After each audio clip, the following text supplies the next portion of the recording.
অফিসে আমার প্রতি সবার নজর ছিল, শুধুমাত্র সহকর্মীরা নয়, বরং আমার বসও আমার দিকে বেশ নজর রেখেছিলেন। একদিন বস আমাকে তার কেবিনে ডেকে আমার সাথে জোর করে খারাপ কিছু করার চেষ্টা করেন। আমি সাহস করে বসকে দূরে ঠেলে দিয়ে কেবিন থেকে বের হয়ে আসি। বের হয়ে লিফটে উঠতেই বসও আমার পিছু নেন। হঠাৎ লিফটটি বন্ধ হয়ে যায়। আমাকে একা দেখে বস লিফটের মধ্যেই আমাকে। একদিন অবশেষে কুনাল বসের কাছে গিয়ে কিছু কথা বলার সাহস পেলাম। সেদিন রাতে নিজের মতো করে সাজগোজ করে তার ঘরের দিকে রওনা হলাম। ঘরে ঢুকে দেখি সে জানালার পাশে দাঁড়িয়ে বাইরে তাকিয়ে আছে। ধীরে ধীরে তার দিকে এগিয়ে গিয়ে পেছন থেকে হালকা করে স্পর্শ করি। কিছুক্ষণ এমনই দাঁড়িয়ে থাকলাম, আর সে আমার থেকে দূরে সরে গেল না। আমি বললাম, কুনাল, কেন এমন করে এড়িয়ে যাচ্ছ? তুমি কি জানো কতদিন ধরে তোমাকে নিয়ে আমি কত চিন্তা করছি? তোমার সামনে থাকলেও তুমি কেন এমন দূরে দূরে থাকছ? কথাগুলো বলতে বলতে আমার হাত তার কাঁধে স্পর্শ করে। সে ঘুরে তাকালো না, আর আমি মৃদু হাসি দিয়ে তাকে জড়িয়ে ধরলাম। যেন মুহূর্তটি থেমে গেল আমাদের জন্য। বন্ধুরা, আজকের গল্পটি অনেক বেশি স্পেশাল। আশা করছি তোমাদের ভালো লাগবে। আর প্লিজ ভিডিওটিতে একটা লাইক করে দেও। আমার বয়স 25 বছর। আমি অনেক সুন্দর আর আকর্ষণীয় ছিলাম। আমার নাম তানিয়া। শহরে আসার পর থেকেই আমি অনেক ছোট পোশাক পরে থাকি, যা আমাকে আরও আকর্ষণীয় করত। আমি আমার শরীরের অনেক যত্ন নিতাম। এত কিছু করার পিছনে একটা কারণ হলো যেন আমি একটি ভালো চাকরি পাই। এই চাকরি পাওয়ার জন্য আমি ইচ্ছা করেই বসের গাড়ির সামনে যেতে চেয়েছিলাম, কারণ এতে আমার চাকরি পাওয়ার সম্ভাবনা ছিল। কিন্তু আমি জানতাম না যে এই চাকরির মূল্য আমাকে আমার সম্মান দিয়ে দিতে হবে। হালকা আঘাতের কারণে আমার হাঁটুতে সামান্য ব্যথা হয়েছিল, তবে সৌভাগ্যক্রমে বড় কোনো আঘাত পাইনি। বস আমাকে সাহায্য করে হাসপাতালে নিয়ে যান এবং প্রাথমিক চিকিৎসার ব্যবস্থা করেন। তিনি তখনও জানতেন না যে আমি তার কোম্পানিতে ইন্টারভিউ দিতে এসেছিলাম। এই আইডিয়াটা আমার এক বন্ধুর কাছ থেকে পেয়েছিলাম। সে আমার এই বসের কোম্পানিতে কাজ করে। বস আমার ঠিকানা জানতে চেয়েছিলেন এবং ক্ষতিপূরণের জন্য আমাকে কিছু আর্থিক সাহায্য করেছিলেন। শহরে আমার কোনো আত্মীয় ছিল না, এবং আমি চিরতরে আমার মামার বাড়ি ছেড়ে চলে এসেছিলাম, কারণ আমার মামি আমাকে অনেক কষ্ট দিয়েছিলেন। আমার এই পরিস্থিতির কথা বসকে জানাই এবং বলি যে এই শহরে আমার কেউ নেই, আমি এখানে চাকরির খোঁজে এসেছি। তখন বস বললেন, ঠিক আছে, আমি আমার বাড়িতে তোমার জন্য একটি রুমের ব্যবস্থা করতে পারি, এবং সুস্থ হয়ে উঠলে তোমাকে চাকরির একটা ব্যবস্থা করে দিব। বসের এই সহায়তার মাধ্যমে তিনি একজন ভালো মানুষ বলে মনে হচ্ছিলেন, এবং আমারও থাকার কোনো নির্দিষ্ট জায়গা ছিল না, তাই আমি তার প্রস্তাবটি মেনে নিলাম। তার নাম ছিল কুনাল। তার বাড়ি বড় হলেও তিনি একাই থাকতেন এবং বাড়িতে কয়েকজন কর্মচারী ছিল। বাড়িতে আসার পর খুব বেশি সময়ও হয়নি, তাই আমি শান্তভাবে তার দেওয়া ঘরটিতে চলে গেলাম। আচমকা ঘটে যাওয়া এই দুর্ঘটনাটি আমার জীবনে অদ্ভুত কিছু ঘটনা নিয়ে আসবে তা একদমই বুঝতে পারিনি। তবে এটুকু জানতাম যে এমন হঠাৎ করে কারো সাথে সাক্ষাৎ হওয়ার পেছনে কোনো না কোনো কারণ থাকে। যখন পর্যন্ত আমার পা পুরোপুরি সুস্থ হচ্ছিল না, কুনাল আমার প্রতি অনেক যত্ন নিয়েছিলেন। এই সময়ে জানতে পারলাম তিনি একজন সফল ব্যবসায়ী। কিছুদিনের মধ্যেই আমি পুরোপুরি সুস্থ হয়ে উঠলাম। সুস্থ হওয়ার পর ভাবলাম যে এবার আমাকে সেই বাড়ি ছেড়ে যেতে হবে। সেদিন কুনাল নিজেই আমাকে জিজ্ঞাসা করলেন যে আমি কবে চলে যাব। তখন আমি তার সামনে আবেগে ভেঙে পড়লাম। বললাম, আমার এখানে থাকার মতো কোনো জায়গা নেই এবং এখনো পর্যন্ত কোনো চাকরিও পাইনি। যেদিন আপনার গাড়ির সাথে আমার দুর্ঘটনা হয়েছিল সেদিন আমার একটি ইন্টারভিউ ছিল, যা এখন আমার হাতছাড়া হয়ে গেছে। আমার কান্না দেখে কুনাল আমাকে তার কোম্পানিতে একটি চাকরি দিলেন এবং তার বাংলোতে থাকার জন্য একটি রুমের ব্যবস্থা করলেন। তিনি বললেন, যতদিন না অন্য কোথাও থাকার ব্যবস্থা করছি ততদিন আমি এখানে থাকতে পারি। এত ভালো সুবিধা পাওয়ায় আমি সেই বাড়ি ছাড়তে চাইনি, কিন্তু কুনাল আমাকে অন্য কোথাও থাকার জন্য 1 মাস সময় দিয়েছিলেন। এবার থেকে আমার নতুন চাকরি শুরু হলো। অফিসে গিয়ে জানতে পারলাম যে কুনাল এর বাবা এখানকার বড় বস। সেদিন প্রথমবার তার সাথে আমার দেখা হওয়ার কথা ছিল অফিসে। আমি কেবিনে ঢুকতেই তিনি কিছুক্ষণ তাকিয়ে রইলেন এবং আমাকে বসতে বললেন। আমি নিজের পরিচয় দিলাম এবং তারপর কেবিন থেকে বের হতে যাব। তখন তিনি হঠাৎ করে আমার হাত দুটি ধরে ফেললেন এবং ছাড়তে চাইছিলেন না। তার এই ব্যবহারে আমি কিছুটা অবাক হয়ে গেলাম। কেন জানি না মনের ভিতর অনেক ভয় পেতে থাকলাম। চাকরির প্রথম দিনেই তিনি আমাকে 5-6 বার কেবিনে ডেকেছিলেন, যা আমার খুব একটা ভালো লাগছিল না। তবুও কিছু বলার সাহস পাইনি, কারণ কিছু বললে হয়তো চাকরিটা চলে যেত। সেদিন সন্ধ্যায় বাড়ি ফিরলে দেখি ছোট বস কুনাল বাড়িতে নেই। আমি বাড়ির পরিচারিকার কাছে বসের ব্যাপারে জানতে চাইলে সে জানান কুনাল এই বাড়িতে একাই থাকেন। তার এত ধন সম্পদ দেখে আমার চোখ যেন চকচক করছিল। আমার মনে অর্থের লোভ তৈরি হতে শুরু করে। রাতে ইচ্ছাকৃতভাবে ছোট পোশাক পরে কুনালের রুমে যাই। আমি সামান্য ল্যাংড়াতে হাঁটছিলাম, যা দেখে কুনাল এগিয়ে এসে জানতে চান কি হয়েছে। আমি বললাম, আমার পায়ে খুব ব্যথা হচ্ছে, আর সহ্য করতে পারছি না। এই ব্যথা তার সেদিনের অ্যাক্সিডেন্ট এর কারণে হচ্ছে। কুনাল বস অনেক ভালো মনের মানুষ ছিল। আমি তার প্রেমে পড়ে গিয়েছিলাম, আর আমার ভিতরে টাকার লোভ কাজ করছিল। আমি বললাম, পায়ের ব্যথা সহ্য করতে পারছি না, তাই এখানে এসেছি। কুনাল আমার হাত ধরে আমাকে বিছানায় বসিয়ে দিল এবং আমার পায়ে ক্রিম লাগাতে শুরু করল। আমি ছোট পোশাক পরা ছিলাম, যা হাঁটুর উপরে পর্যন্ত ছিল। আমি কুনালের দিকে তাকিয়েছিলাম, আর সে মনোযোগ দিয়ে আমার পায়ে ক্রিম লাগাচ্ছিল। সে একবারও আমার দিকে তাকায়নি। জানি না কেন। আমি ধীরে ধীরে তার কাছে আসার চেষ্টা করছিলাম। তখনই সে বলল, আজ রাতে আমি বাইরে গেস্ট রুমে ঘুমাবো, তুমি এই ঘরে বিশ্রাম নাও। তার এই কথা শুনে আমি হতভম্ব হয়ে গেলাম। এক মুহূর্তে যেন সব থেমে গেল। কুনাল শুধু আমার পায়ে ব্যথার ক্রিম লাগিয়ে কিছুক্ষণ পর রুম থেকে বেরিয়ে গেল। কিন্তু এত সহজে হাল ছাড়ার মতো আমি নই। আমি জানতাম কিভাবে নিজের উদ্দেশ্য পূরণ করতে হবে, তাই আমার চেষ্টা চালিয়ে গেলাম। পরের দিন আমি ঠিক সময়ে অফিসে পৌঁছালাম, যদিও কুনাল আমাকে তাদের বাড়িতে থাকার সুযোগ দিয়েছিল। অফিসের পথে আমরা আলাদা আলাদা যেতাম। অফিসে ঢুকে লিফটের সামনে এসে দেখি বড় বসও সেখানে দাঁড়িয়ে আছেন। তিনি কুনালের বাবা। লিফটে ওঠার পর তিনি আমাকে আন্তরিকতার সঙ্গে শুভ সকাল জানালেন এবং এক মুহূর্তের জন্য বন্ধুত্বপূর্ণ ভঙ্গিতে কাঁধে হাত রাখলেন। এরপর আচমকা তার হাতের অবস্থান একটু অস্বস্তিকর মনে হল, যদিও তিনি কিছু বলেননি।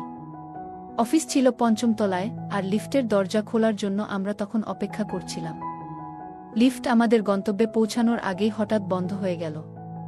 সিকিউরিটিতে ফোন করার বদলে বড় বস আমাকে নিজের দিকে টেনে নিলেন। আমি বললাম, আপনি কি করছেন?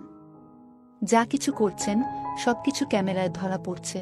তিনি হাসলেন এবং বললেন, এই কোম্পানি, এই ক্যামেরা, সবকিছু আমার নিয়ন্ত্রণে।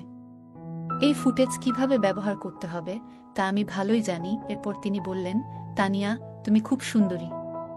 এত সুন্দর মেয়ে আগে এই কোম্পানিতে দেখিনি। তোমার চাকরিটা কিভাবে পেয়েছ সেটা আমি জানি, কিন্তু এই চাকরি ধরে রাখতে চাইলে আমাকে ভালো রাখতে হবে। তার এই ধরনের কথা শুনে আমার মনে অনেক কষ্ট পেলাম। বসের বয়স প্রায় ৬০ হবে, কিন্তু তিনি তার বয়সকে মানতে রাজি নন। তিনি আরও বললেন, যদি দ্রুত ধনী হতে চাও তবে এটাই সঠিক পথ। আমারও আর্থিক সচ্ছলতা অর্জনের ইচ্ছা ছিল, তবে এভাবে নয়। তার কাছাকাছি আসতে আমার অস্বস্তি হচ্ছিল। তিনি নিজের হাত থেকে ব্যাগটা নিচে রেখে আমাকে আরও শক্ত করে ধরলেন। ঠিক তখনই হঠাৎ করে লিফট চালু হয়ে যায় এবং তিনি আমার থেকে দূরে সরে যান। লিফটের দরজা খুলতেই দেখি সামনে কুনাল দাঁড়িয়ে। সে জিজ্ঞাসা করল, তানিয়া, তুমি ঠিক আছো তো? আমি মাথা নেড়ে তাকে আশ্বস্ত করলাম এবং লিফট থেকে বেরিয়ে এলাম। বাইরে এসে নিজের ডেস্কে গিয়ে প্রথমেই ২ গ্লাস পানি খেলাম, কারণ লিফটে যা ঘটেছিল তাতে আমি বেশ ঘাবড়ে গিয়েছিলাম। শহরে একা এসে নিজের দায়িত্বে এখানে থাকার সিদ্ধান্ত নিয়েছিলাম, তাই জানতাম যে এমন পরিস্থিতিরও মুখোমুখি হতে পারে। একজন একা মেয়ের জন্য এই পথটা একেবারেই সহজ নয়। চাকরির দ্বিতীয় দিনেই কোম্পানির বড় বস আমার সাথে এমন অনাকাঙ্ক্ষিত আচরণ করার চেষ্টা করেছিলেন। কষ্টে নিজেকে সামলে নিলাম। আজ অফিসে আমার এক সহকর্মী আমাকে জানালো যে কুনাল এবং বড় সাহেবের মধ্যে ঘনিষ্ঠ সম্পর্ক রয়েছে। কুনাল আসলে বড় সাহেবের ছেলে এবং কিছুদিন আগে প্রথমে আমি তাদের লিফটে একসঙ্গে দেখেছিলাম, কিন্তু তারা এমনভাবে আচরণ করছিলেন যেন একে অপরকে চিনেন না। কুনাল একাই থাকতেন, হয়তো তার বাবার কিছু খারাপ দৃষ্টিভঙ্গির কথা জানতেন বলেই দূরে থাকার সিদ্ধান্ত নিয়েছিলেন। আমি তাদের ব্যক্তিগত বিষয়ে জড়াতে চাইনি। আজ পুরো দিন বড় বস আমাকে কেবিনে ডাকেননি, যা আমার জন্য একটু অদ্ভুত লেগেছে। কুনালের বয়স অনুযায়ী যে জিনিসগুলি তারই উপভোগ করার কথা, সেগুলো তার বাবা এই বয়সে করতে চাইছিলেন। আমি মূলত কুনালের মনোযোগ পাওয়ার চেষ্টা করছিলাম, কারণ তাকে আমার লক্ষ্য হিসেবে ধরেছিলাম। তার বয়স প্রায় ৩৫ বছর বয়স হলেও তার মধ্যে এক ধরনের উজ্জীবিত চেতনা ছিল যা বারবার আমাকে তার দিকে টানছিল। সেদিন রাতে আমি ইচ্ছাকৃতভাবে তাকে আমার ঘরে ডেকে স্কার্টের হুক লাগানোর জন্য বলি। তখন তার হাতের সামান্য স্পর্শ অনুভব করেছিলাম। হুক লাগানোর পর কুনাল দ্রুত রুম থেকে বেরিয়ে যান। সে দিন দিন আমার কাছ থেকে দূরে সরে থাকতে শুরু করছিল। জানি না কেন আমি তাকে আমার মনের কথাগুলো বুঝাতে পারছি না। কিছুক্ষণ পর আমি প্রস্তুত হয়ে তার ঘরে যাই, কিন্তু তাকে সেখানে খুঁজে পেলাম না। সেদিন আমি তার জন্য অনেক সুন্দর করে সেজেছিলাম, যে কেউ আমাকে দেখলে অবাক হয়ে যেত। পুরো বাড়িতে খোঁজাখুঁজি করেও তার সন্ধান পেলাম না। তখন বাড়ির কাজের লোকের কাছে জিজ্ঞাসা করলাম তিনি কোথায় আছেন। তারা জানালেন যে কুনাল কোনো কাজের জন্য বাইরে গিয়েছেন। কুনালের জন্য অপেক্ষা করতে করতে অবশেষে আমি নিজের ঘরে গিয়ে ঘুমিয়ে পড়লাম। এভাবে কেটে গেল কয়েকদিন। প্রতিদিন রাতে আমি পরিপাটি হয়ে কুনালের ঘরে যেতাম, কিন্তু কখনোই তাকে সেখানে খুঁজে পেতাম না। রাতে সে কোথায় যেত তা আমার বুঝে আসছিল না। এত সুন্দরী ও আকর্ষণীয় মেয়ে তার সামনে থাকার পরও সে কেন আমার প্রতি আকর্ষণ বোধ করছিল না, এ নিয়ে আমার মনে কৌতূহল তৈরি হয়েছিল। একদিন অবশেষে তার কাছে গিয়ে কিছু কথা বলার সাহস পেলাম। সেদিন রাতে নিজের মতো করে সাজগোজ করে তার ঘরের দিকে রওনা হলাম। ঘরে ঢুকে দেখি সে জানালার পাশে দাঁড়িয়ে বাইরে তাকিয়ে আছে। ধীরে ধীরে তার দিকে এগিয়ে গিয়ে পেছন থেকে হালকা করে স্পর্শ করি। কিছুক্ষণ এমনই দাঁড়িয়ে থাকলাম, আর সে আমার থেকে দূরে সরে গেল না। আমি বললাম, কুনাল, কেন এমন করে এড়িয়ে যাচ্ছ? তুমি কি জানো কতদিন ধরে তোমাকে নিয়ে আমি কত চিন্তা করছি? তোমার সামনে থাকলেও তুমি কেন এমন দূরে দূরে থাকছ? কথাগুলো বলতে বলতে আমার হাত তার কাঁধে স্পর্শ করে। সে ঘুরে তাকালো না, আর আমি মৃদু হাসি দিয়ে তাকে জড়িয়ে ধরলাম। সে আমায় আলতো করে নিজের বাহুতে টেনে নিল, যেন মুহূর্তটি থেমে গেল আমাদের জন্য। ধীরে ধীরে আমাকে নিয়ে বিছানার কাছে নিয়ে এলো। আমি বিছানার একপাশে বসতেই আমার হাত হঠাৎ করে পাশে রাখা একটি বোতামে পড়ল। বোতাম চাপা মাত্রই ঘরের আলো হঠাৎই উজ্জ্বল হয়ে উঠল, আর এক তীব্র শব্দ কানে এলো। চমকে উঠে সামনে তাকিয়ে দেখি যে মানুষটিকে এতক্ষণ ধরে আমি আমার সঙ্গী মনে করছিলাম, সে আসলে অন্য কেউ। সামনে দাঁড়িয়ে থাকা ব্যক্তি প্রায় 60 বছরের বৃদ্ধ, যার শরীরে আমার কুনালের পোশাক। আমি তাড়াতাড়ি দূরে সরে এসে বললাম, এটা আপনি কি করছেন? আমি আপনার ছেলের কাছে এর অভিযোগ করব। তিনি হেসে বললেন, তোমাকে যা প্রয়োজন তাই দিতে এসেছি। তোমার চাওয়া সুখ তোমার কুনাল তা দিতে পারবে না। তার অভ্যাসই এমন, সে শুধু মানুষের মন ভাঙে। তার কথা শুনে আমি বেশ অবাক হয়ে গেলাম। বললাম, আপনি যে ধরনের সুখের কথা বলছেন তা সম্ভব নয়, কারণ আমি আপনার ছেলেকে সত্যিই ভালোবাসি। তিনি একটু হেসে বললেন, ভালোবাসা? আর তা ওর জন্য? ও তোমার অনুভূতির মূল্য কোনোদিনও দেবে না। আমি দেখছি গত কয়েকদিন ধরে তুমি তার কাছে যাওয়ার চেষ্টা করছো, কিন্তু তুমি কি জানো সে প্রতিদিন রাতে কোথায় যায়? এটা জানলে তোমার এই ভালোবাসার অনুভূতি হয়তো বদলে যাবে। আমি তার কথা শুনে অবাক হয়ে গেলাম। তোমাকে আমার কাছেই আসতে হবে, তবে চিন্তা করো না, তিনি বললেন, আমি তোমাকে গ্রহণ করব ততক্ষণে, যতক্ষণ তুমি নিজে থেকে আসতে চাও। এরপর তিনি আমার কাছে এসে আমার হাত ধরলেন। আমি নিজেকে সরিয়ে নিতে চেষ্টা করলাম। তখন তিনি বললেন, ভয় পেজো না, আমি তোমার উপর কোনো জোর খাটাবো না। যেমনভাবে এসেছো ঠিক তেমনই এখান থেকে চলে যেতে পারবে। তবে আমি নিশ্চিত 1 ঘন্টা পর তুমি নিজেই আমার কাছে ফিরে আসবে, কারণ যেটা তুমি খুঁজছো সেই স্বাচ্ছন্দ্য আমার কাছেই আছে।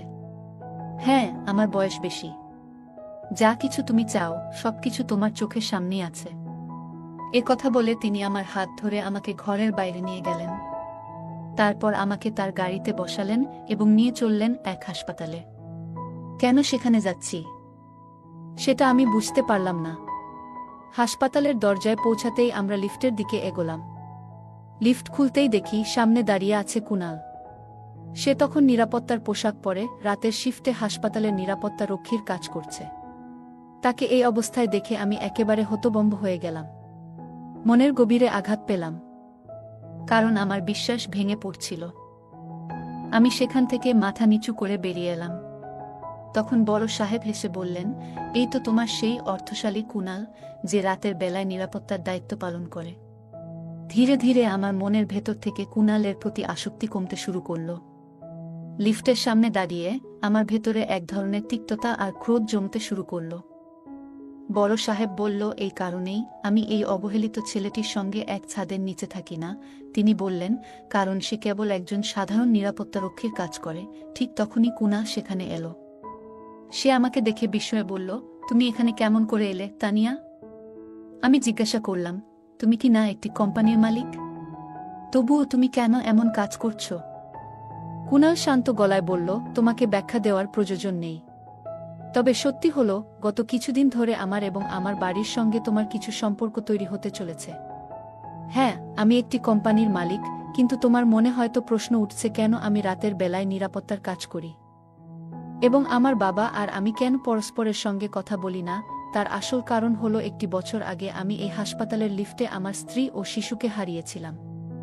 সে নীরবে একটু থামল, তারপর বলল, আমার স্ত্রী তখন গর্ভাবস্থার 9ম মাসে ছিল। তাকে ডেলিভারির জন্য এই হাসপাতালেই এনেছিলাম। প্রসব ওয়ার্ড ছিল 4র্থ তলায়, কিন্তু লিফট হঠাৎ করে 2য় তলায় আটকে যায়। সেই সময় লিফটে শুধু আমরা দুজনই ছিলাম। আমার স্ত্রী তীব্র ব্যথায় কাতরাচ্ছিল। আমি বারবার নিরাপত্তার জন্য সাহায্য চেয়েছিলাম, কিন্তু কিছুই কাজ করছিল না। পুরো 2 ঘন্টা পর লিফট মেরামত করা হয়েছিল, কিন্তু ততক্ষণে সেদিন আমার চোখের সামনে আমার স্ত্রী এবং আমাদের অনাগত সন্তান প্রাণ হারায়। সেই মর্মান্তিক ঘটনার পর থেকে আমি শপথ নিয়েছি, আর কোনো নারী যেন এমন পরিস্থিতির শিকার না হন। তাই প্রতিদিন রাতে আমি এখানে লিফট গার্ড হিসেবে কাজ করি এবং সারা রাত লিফটে পাহারায় থাকি।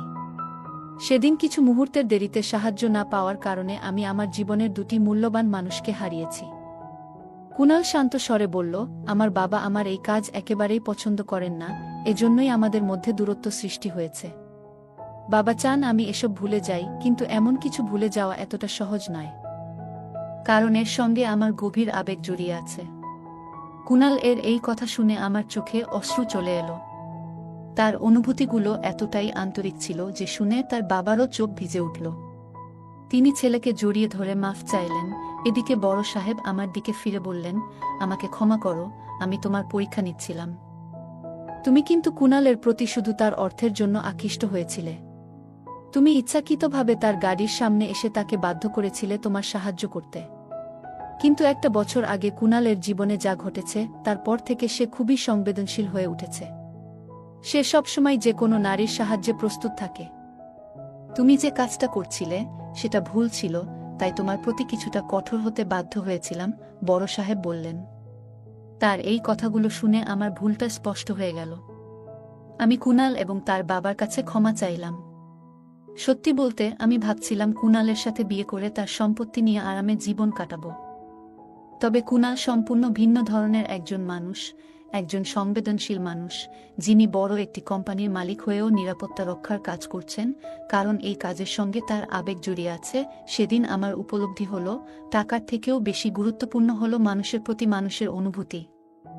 টাকা তো উপার্জন করা যায়, কিন্তু একবার প্রিয়জনকে হারালে তাদের আর ফিরে পাওয়া যায় না। তাই টাকার চাইতে আমাদের কাছের মানুষদের মূল্য দেয়া প্রয়োজন। অর্থ থাকলেই যে জীবনে সুখ থাকবে এমনটা নয়।